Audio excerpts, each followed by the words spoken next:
Okay, hi guys. I think we lost a couple of people because of because of our issues.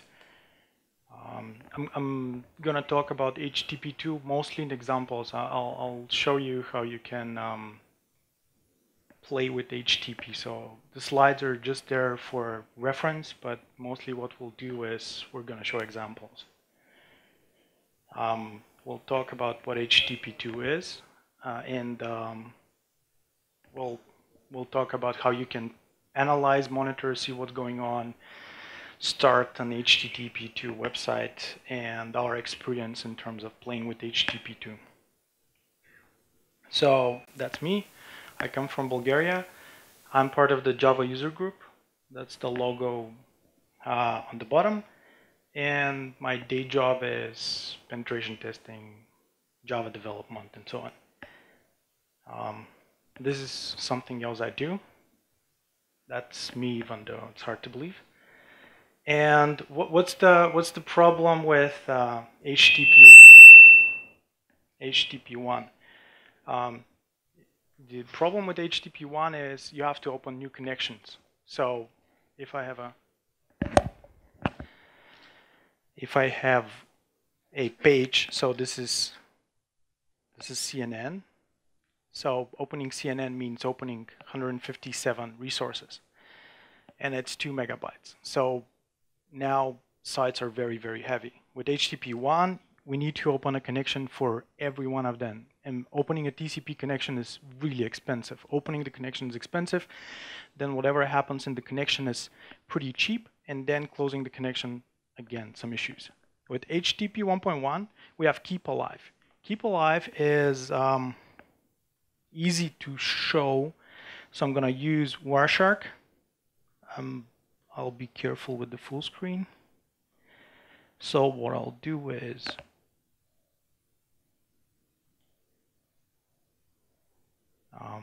and then I'll open a website.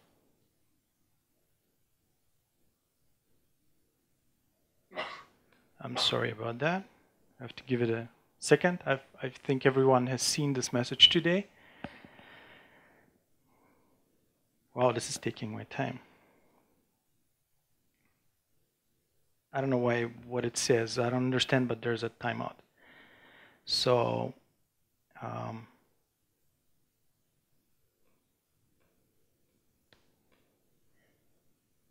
this is okay. Where's my traffic? My traffic is missing. Oh.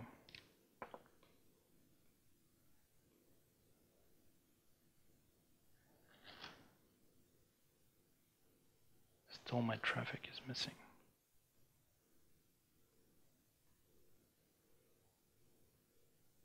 We're using something else. That should be it.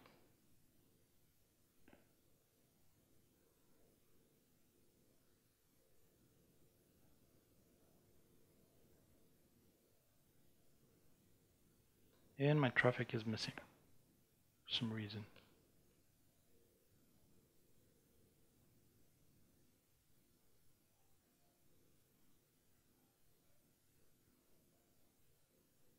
I beg your pardon? Someone said something? No, it's not supposed to be it.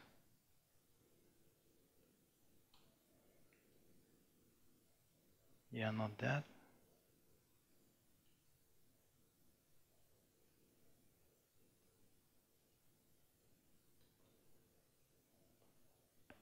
I don't know. So I'll stop it again, and I'll say capture everything that's related to this site. Otherwise, we're going to be overwhelmed by issues. So if I reload, this is what happens on the network side. And if I follow the TCP stream,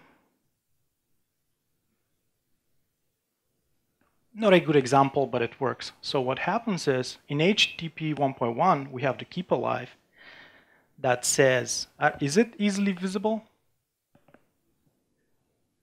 I have a trick that does not work, so I'm not going to use it. So it says connection keep alive. And then this is what the client says, the red one. This is what the server says, not modified. So the browser is using the cache. That's not a good example. Then in the same, this is the same TCP connection. The browser says, I want something else. I have to really get into, this is, I don't know, the same website. Not changed, not changed, not changed, not changed, and so on. And then at some point it says, I want, what is this? What's the content type?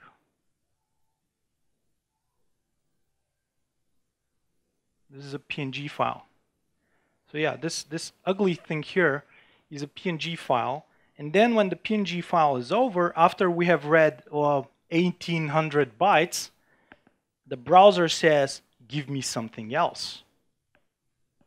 Now, keep alive is better, but there's another problem. So if one of the resources is slow, so if one of the requests says, I gotta go to the database, get something back, compose the HTML and give it back, all the things behind it in the same connection will be slowed down. So it's not something really, really, really powerful. Then another problem is if we want to load a lot of pictures for one domain, we have limited amount of connections that the browsers are gonna do. So we can do domain sharding, we can do image sprites, we can concatenate JavaScript files and CSS files. We can inline CSS and JavaScript in the HTML because loading inside the same file is faster. And sometimes the headers are really, really long. So in this example, you can see that the headers are bigger than the response. Well, the response is really tiny, but you can see that the headers are almost always the same. Only the resource changes. I'm sorry, it's flickering. Let's get back to the presentation. Sometimes the headers are as big as 1 kilobyte, giving like the browser is telling the server what kind of browsers we use, what kind of operating system, language. This is how they track people. That helps a lot. So the browser is telling a lot of information to the server. So HTTP is a binary protocol. You can see that I can see what's going on here textually. I can open a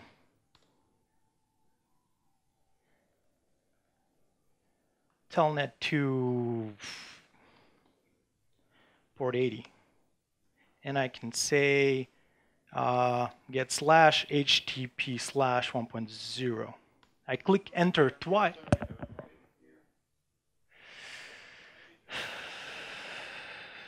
Okay, we're gonna do it like this. Sorry. So what I can do is, this is HTTP, it's very basic. So I can do telnet to yahoo.com, port 80, and I can say get me the slash or index HTML or /picture/ my small kitten.png, and I can say the protocol type is 1.0. If I do 1.1, I have to write the host. So if I do 1.1, at least one header is required. Yahoo.com. Now the response is go to a different place. Why is it go to a different place? Because I don't look like a browser. Like I did telnet, I didn't say what my browser type is. I didn't say what my operating system is. I didn't say what content types and encodings I accept. So back at Yahoo, they're like, oh, this is some bot. Be careful.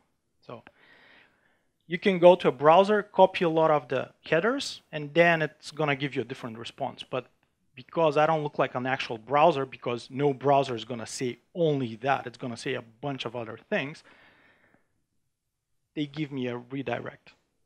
And of course, they're telling me go to HTTPS, because what I did here is port 80. So this is clear text. What Http2 is, it's binary. So you cannot, I'm sorry about that, you cannot see what's going on with a console client like with Telnet. And another problem is that everything is encrypted. So HTTP2 does not allow unencrypted connection. So SSL TLS 1.2 with very specific encodings everywhere. So they're very keen on showing to forcing encryption everywhere. You've seen Snowden files, WikiLeaks, and so on. So they want to force HTTPS everywhere. Key features. So less connections, one connection per domain. So we'll see what that is. Multiplexing, using one TCP connection to put multiple fake or connection-like things called streams in the same connection. So you get parallel stuff in the same connection. TCP connections allow duplex communication. I send and receive stuff, right? But I cannot send two things at the same time. And HTTP2 uses an abstraction level that allows that. So I can send multiple things at the same time. It actually, what it does is, it cuts all the small pieces, cuts all the incoming streams to small pieces and puts them serially in the same connection. Header compression. What they do is, if the next resource uses the same headers as the previous resource, they say, get everything from the last resource, all the headers, and then change only this, the path, for example. Server push is a really cool thing, which is it allows your server to push stuff. So for example, is I go to CNN.com, right? I'm sorry, and CNN. First, I load the slash, then the slash forwards me to something else, then I load an HTML file, then I load a bunch of resources, right? That's for every single client, except if I'm a Google bot or something else, I don't load all the pictures. And if I load the HTML file, the server knows that after that, most probably, I'm going to get the same resources, right? All the images, all the CSS files, all the JS files. So the server says, I'm gonna send you a bunch of stuff. And the server says, do you want this stuff? Like gives me a bunch of URLs. And the client says, okay, I want this, this, and this, send them to me without making a request. So this is called push and push promises. Prioritization means that I can say, I want to load the JS files and the CSS files in front of the pictures. They're with higher priority. Pictures can load after, but I need the skeleton of my application first.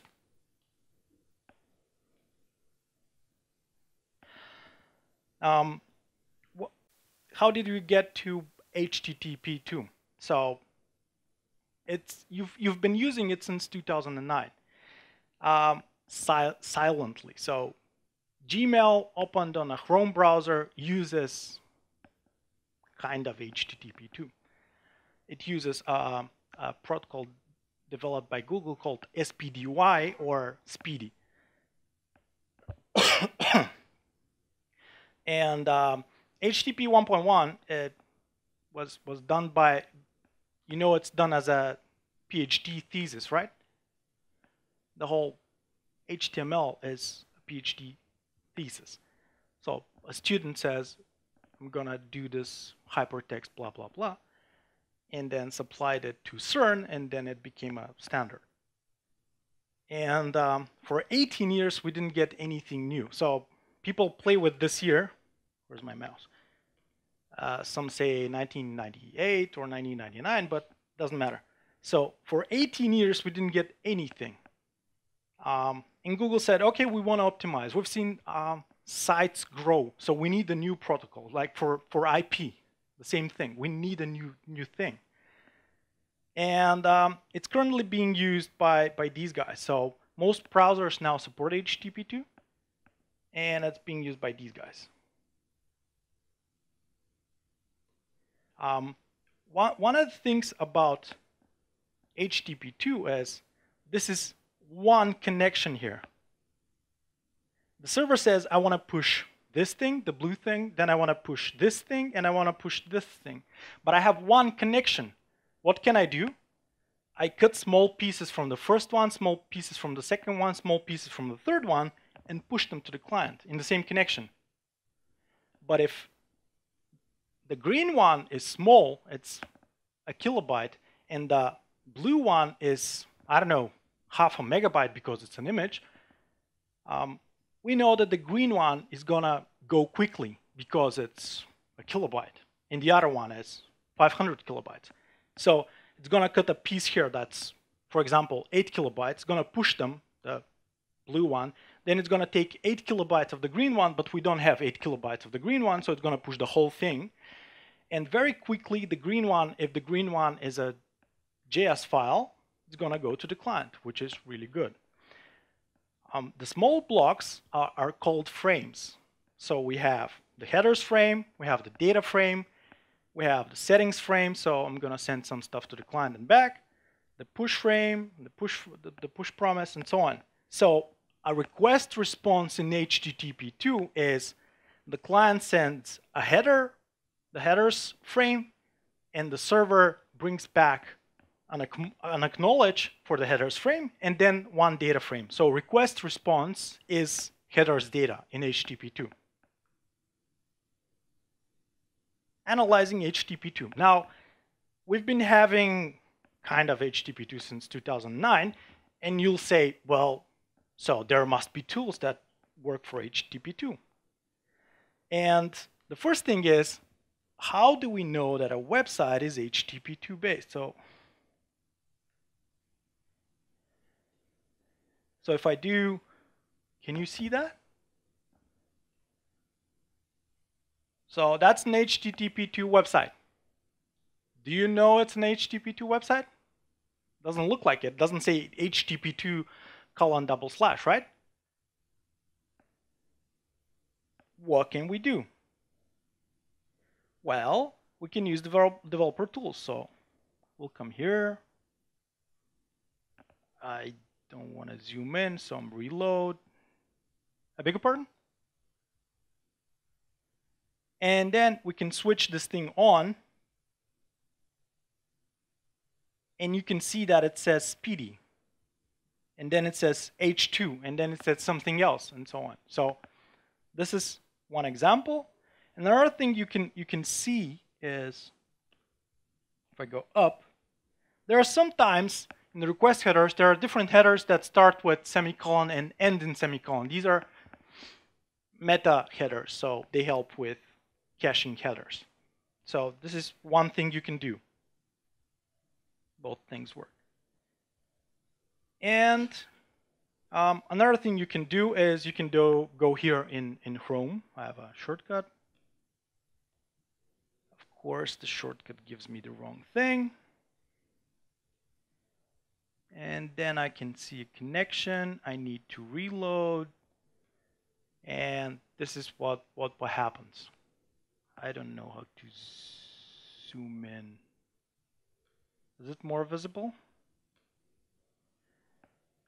So this is what happens. We have frames.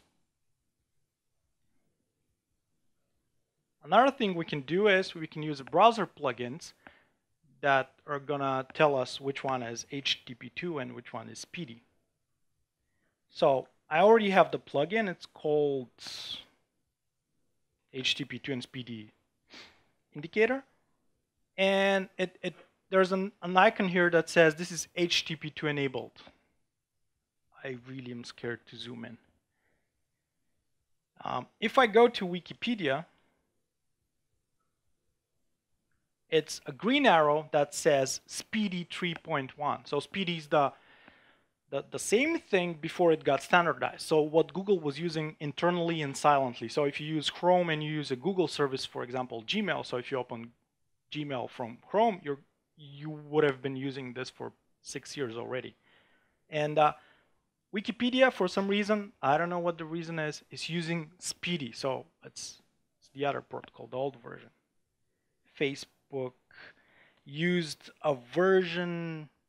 Last time I did the session, it used H2/14. So it used a draft of the protocol. So Actually, some of the resources might still be H214. No. So they moved to H2. So they moved to the final version. We'll see that in another slide. Tools to help analyze HTTP2 traffic. Now, a lot of problems. I don't know, have you used burp-suite? No? Okay. Burp is a HTTP proxy that is really good in analyzing vulnerabilities in a website.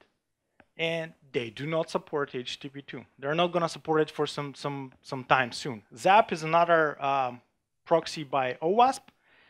They also don't support HTTP2. curl still has issues. So they support HTTP2, but for example, can I show this thing? So if I do, no, shouldn't have done that.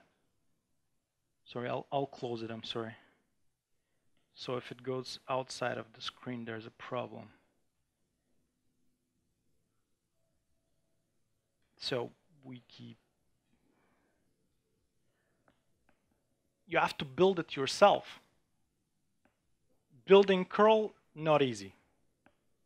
I gave up. So after some time, I just gave up. So Wireshark supports HTTP2, but there's a problem. Wireshark does not support man-in-the-middle.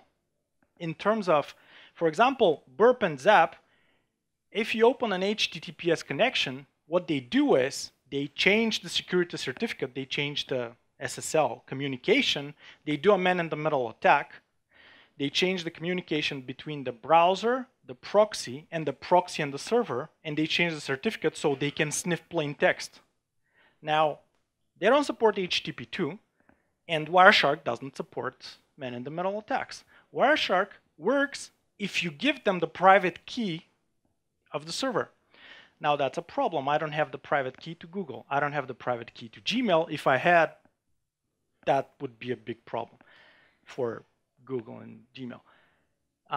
Another problem is, even if you have the certificate, HTTP2 enabled browsers don't support weak certificates. So if my SSL connection to the server uses a session key, so you know, public private key encryption, SSL uses that, but because that's expensive, they use a session key. So they encrypt everything between the server and the browser with symmetric encryption, and they use a key. So Wireshark, if Wireshark has the private key, they can decrypt and see the session key. The problem is that that is considered weak. So what happens is the browsers say, I want to use SSL or TLS 1.2 only if you have perfect forward secrecy. Perfect forward secrecy means that I have the private key and the public key, and when we start communicating, we generate new sets of public-private keys, and we encrypt everything with them, and we use the SSL public-private keys to exchange the new keys. So even if I have the private key, and I recorded someone's transmission, I cannot go back because I don't have the temporary public-private keys. That's called Diffie-Hellman key exchange. And Wireshark cannot do that. So we have another problem. So even if I have, because this is a website I support, and I have the private key of the server because I went and signed it. So even here, I cannot see what's going on. And what you do is you go here. This is the preference pane of Wireshark. I go to SSL, and I can give here, I can say for this website, use this private key. That's a problem. That's going to work only for websites I have the private key for. But even that doesn't work. So we'll see how we can trick that. Where's the presentation? So here we saw a lot of problems. No solutions yet. We'll talk about a solution we can use. How can I start using HTTP2? Well, problems. My hosting provider uses an Apache version that does not support HTTP2. So Apache started supporting HTTP2 recently, a limited version of HTTP2, but my provider said, we don't have a plan to support HTTP2 soon. That's it. So we have to go to our own hosting. We have to get a virtual machine and install everything from scratch. We cannot use the services that our hosting providers provide. Undertow or JBoss, limited, very limited. Jetty, extensive support. So you're using Tomcat, I guess? No? Yes? Yes, you do. So our community website is done in Tomcat, and for me, it's difficult to push all the developers to migrate to Jetty. Now you're going to say, well, it's a web application. How difficult can it be? Well, very. Like I think you've had the same experience moving from one application server to another in Java, in the Java world. It's supposed to work. There's a standard, but it doesn't. Same thing with our experience in this case is exactly the same. So what can we do? And I wanted to show you something that we did. So I said, okay, we're gonna proxy it. We're gonna do something else. And what I did is, I didn't want to force my fellow guys from our jug, and I said, I'm gonna put Nginx in front. Imagine this is Tomcat, and the client is HTTP2 enabled, and that's how it works. So they deploy here. There's I'm port forwarding here, and they don't know that we're using HTTP2. They deploy the site, they know everything's working, but they don't care about HTTP2 because HTTP2 is a proxy. And we support H2. We'll see what that is. We'll see what these things mean, and we'll see what this thing means in a minute. Identifiers. Identifiers specify what kind of version you support. So versions are H2 encrypted. Draft 14. Now, you see a C here, and you're saying, okay, crypto, encrypted, something like that. Well, totally the opposite thing. It means clear text. It's kind of confusing at first because you see C and you know that H2 has two different versions. And you're like, okay, C means crypto. Well, it means clear text. Now, browsers don't support the C, any kind of C. So they don't support. Browsers say, okay, this is our only chance to force all websites to migrate to SSL. Now you can get an SSL certificate for free. I don't know if you've heard of a thing called Let's Encrypt. Let's Encrypt is a script that goes to an infrastructure place and gets you a free SSL certificate for a month. And then, using the same Let's Encrypt.sh, you can get a new certificate automatically, and it deploys it for now in Apache, soon for other websites. So the browser said, okay, SSL certificates are now free. Everyone can get them, right? There are other companies. There's one other company supported by the Electronic Frontier Foundation called Start.com.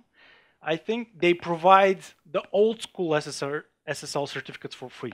So it means we have certificates. So the browser said, okay, let's gather together. So Firefox is talking to Chrome, is talking to Opera, to Internet Explorer. They're in a secret room, and they're saying, we will not support the clear text. That's it. They want to force SSL everywhere, or TLS 1.2. And Speedy is the header that specifies we're using the old version. What is ALPN?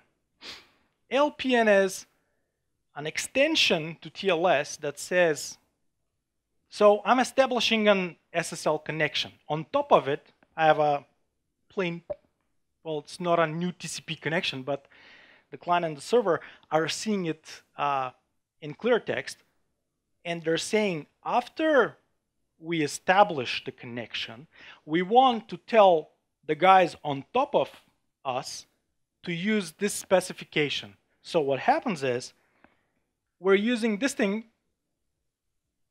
to discuss what the server and the client are supporting, what kind of HTTP2. And let's see an example here.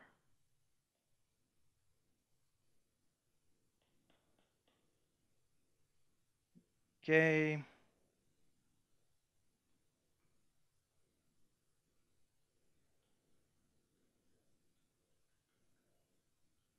We'll open twitter.com.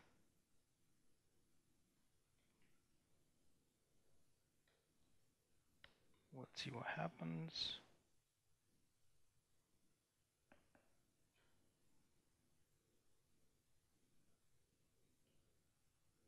Doesn't know it's already resolved the domain name, so I can't do that. So what I'll do is, it doesn't know it's Twitter. So, can I see the client hello?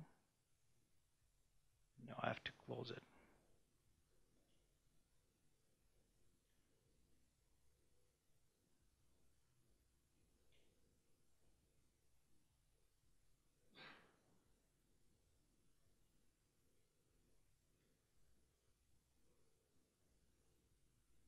Only application data we're looking for.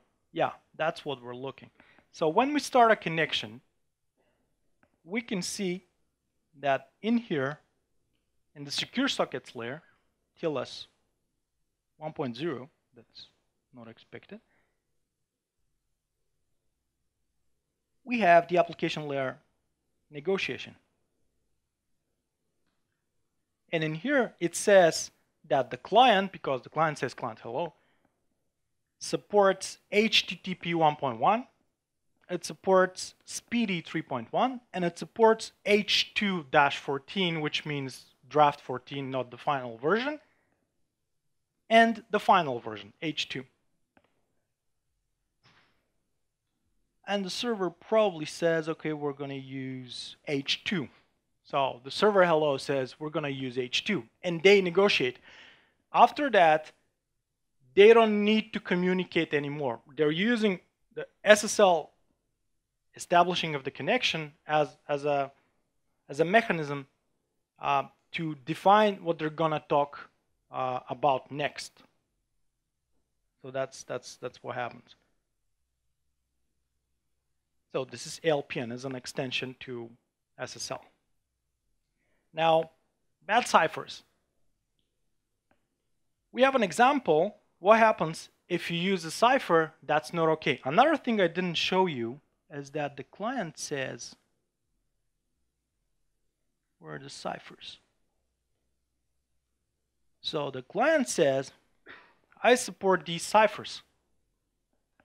Now, the server says it supports only one cipher. What website is this?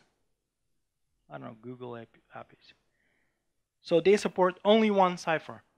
The client or the browser is going to close the connection if they see the server saying they support even one cipher that is not supposed to be supported. So if I support two ciphers that the client or the browser says it's okay, and then I support one cipher that is not okay, the client is going to close the connection.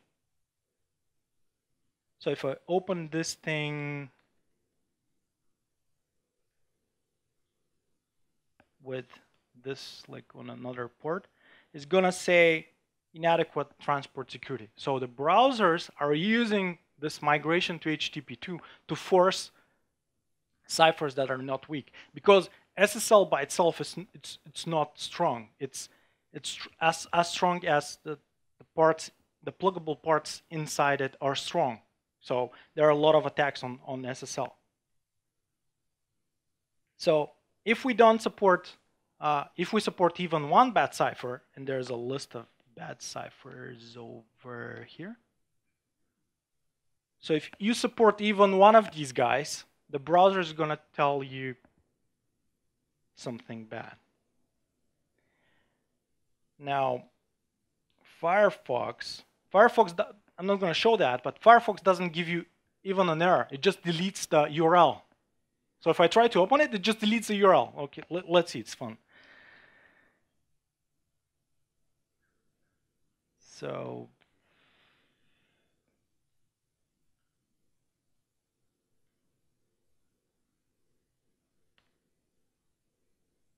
what happened? Didn't say anything. Now what's the problem?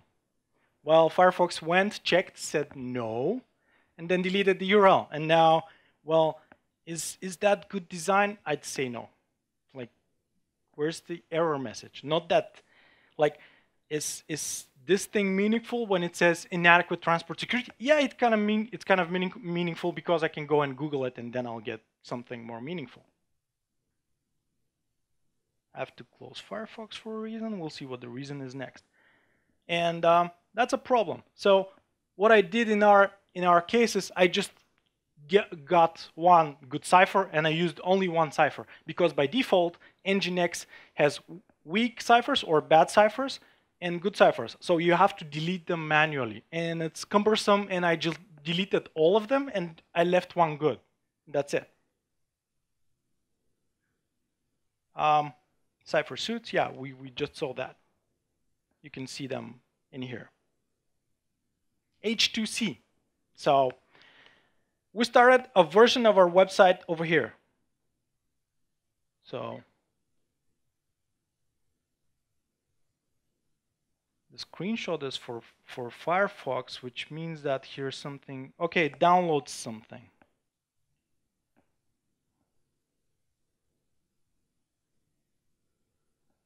Okay, so Chrome downloaded something, and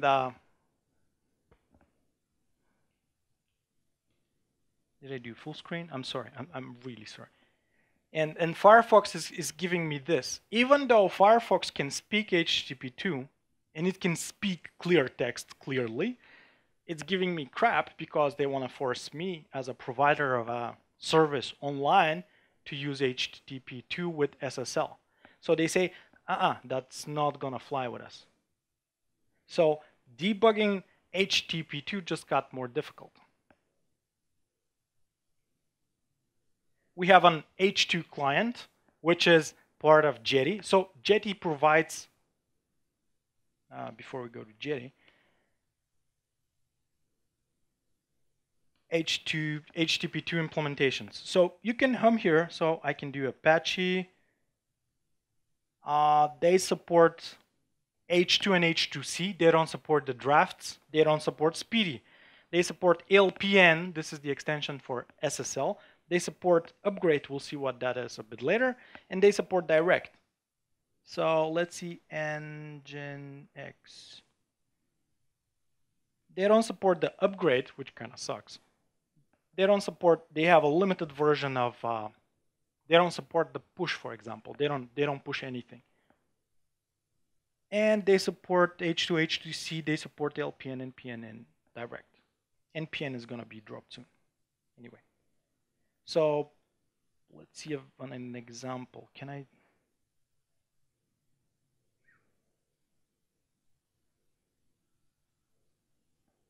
Zooming in doesn't work. I'm afraid to maximize. Really, really, really afraid to maximize. So we're using Jetty and we develop our own client. First, we'll do this. So we know this is H2C because it's plain text. It's HTTP without the S. And we'll play. The result is gonna be, so it says I received one headers frame. These are the headers. So it's working. So the Jetty client is working. And I received a lot of data. One packet of data, 8 kilobytes, then another one, then another one, then another one, and at the end,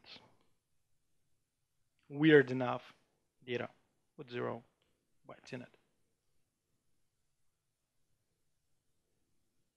So this kind of works. This helps a lot. But if you want to do it in a browser, that's a problem because you can't.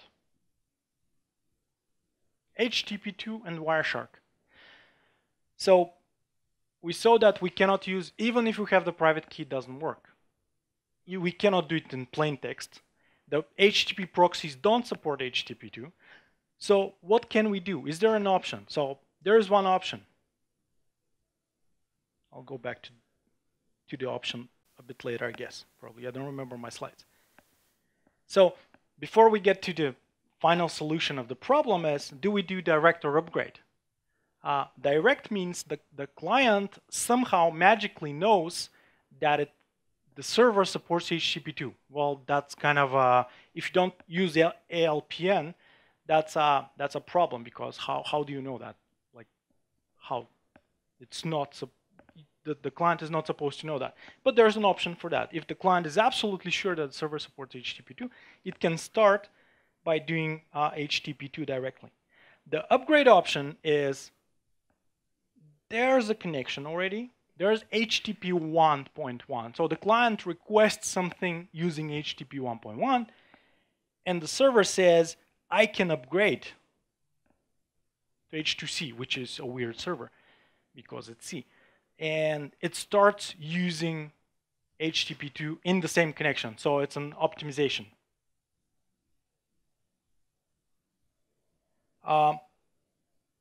So another thing we can do is we can send something to the server that's called the magic, so that we make sure that old servers will stop sending us stuff if they don't support HTTP2. It's called the magic. It's 4 lines. Looks like these 4 lines here. So if the server supports HTTP2, it's going to send us HTTP2. If it doesn't, most probably these specific lines will drop the connection. So someone tried it and probably figured out this is the thing. I don't know how they got to these 2 lines, 4 lines, with the empty lines. A typical request response looks like this. Actually, we can sniff the connection between, okay. Here I'm opening this thing. I can start sniffing it. I can do TLS on this port.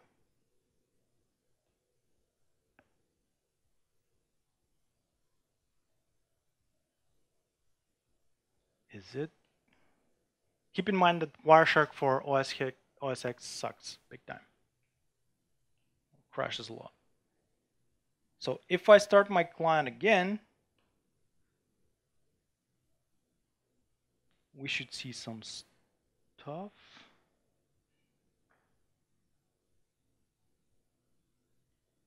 Okay.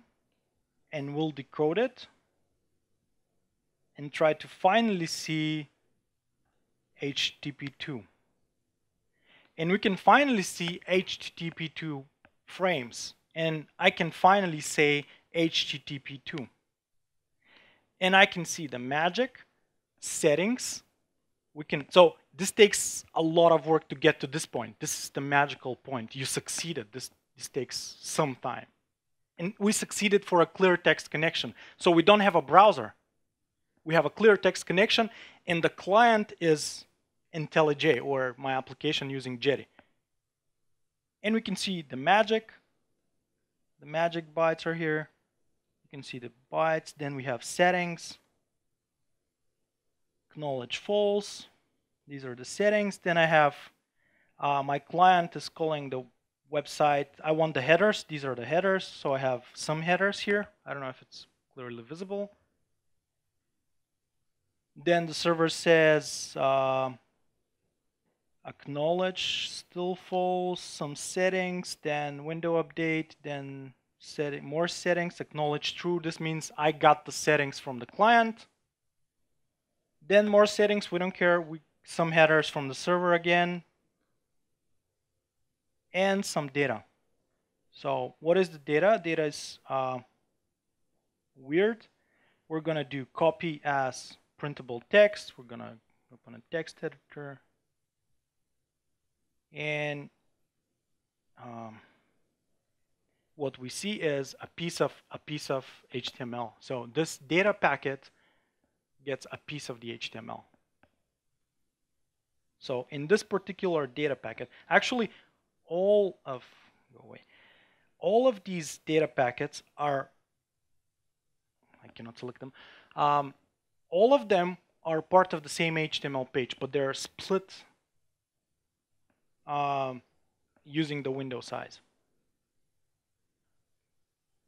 So this is what happens. At the end we have go away. Go away means close the connection. Both of them can say go away. In this case, the client said go away, and the server says, oh, okay, I'll close the connection.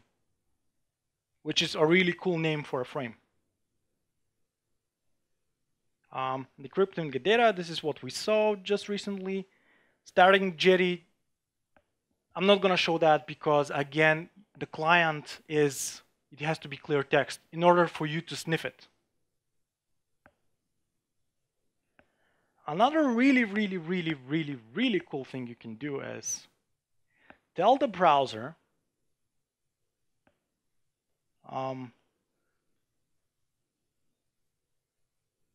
this is what you're gonna do. Firefox, I'm telling to Firefox, export the pre-master key after all the encryption blah blah blah happens. Export it in a file. Okay, I have to be careful. Do I have Firefox? Yeah, I have to close it. I'll come here. I'll zoom a bit. And then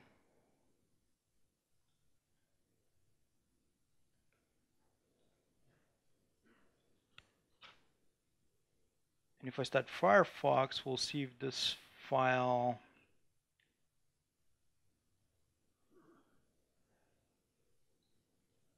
what is in the file. There's a, you don't see what's in the file, so the file has a lot of secrets. What we'll do is we'll close Firefox, we'll remove the file, and then we'll see that it's no such file exists. We'll do it again. We'll start Firefox. The file has one secret. And what we can do is we can come in here.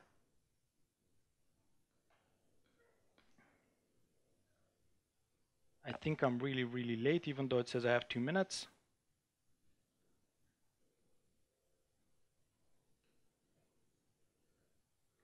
And I can say in Wireshark to use this file to decrypt the connection. And what I can do is I'll stop this. I'll go to webtide.com. Webtide is a commercial company that supports Jetty, so they use Jetty at their own website, and this is the only website that I know that does that.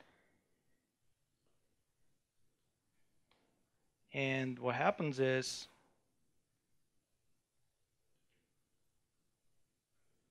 I'll open this with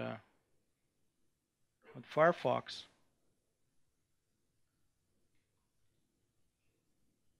And I'll see a lot of stuff. I'll do Http2. And I can see the push promise. So to get to this point, it's really difficult. Again, doesn't look much, but this means you can debug to see what's going on. And so the server says to the client or to me, do you want this file, this file, this file, and this file? I don't know. So does say what the file is somewhere here. It's a PNG file.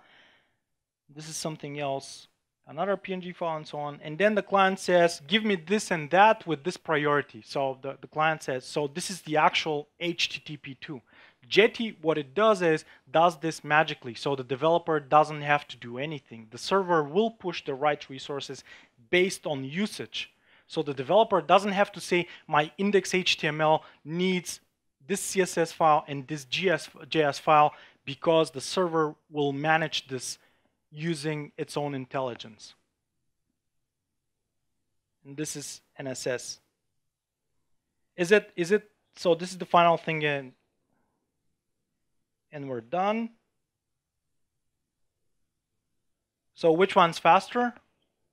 This is HTTP1 on the left. HTTP2 is a lot faster. Why? Because not a lot of connections happen. So if I have so many blocks, I can use one connection per block, then I have to use 8 different connections. I can reload it again to see what happens. So this is HTTP 1.1, HTTP 2. So it's a lot faster if you have a lot of resources.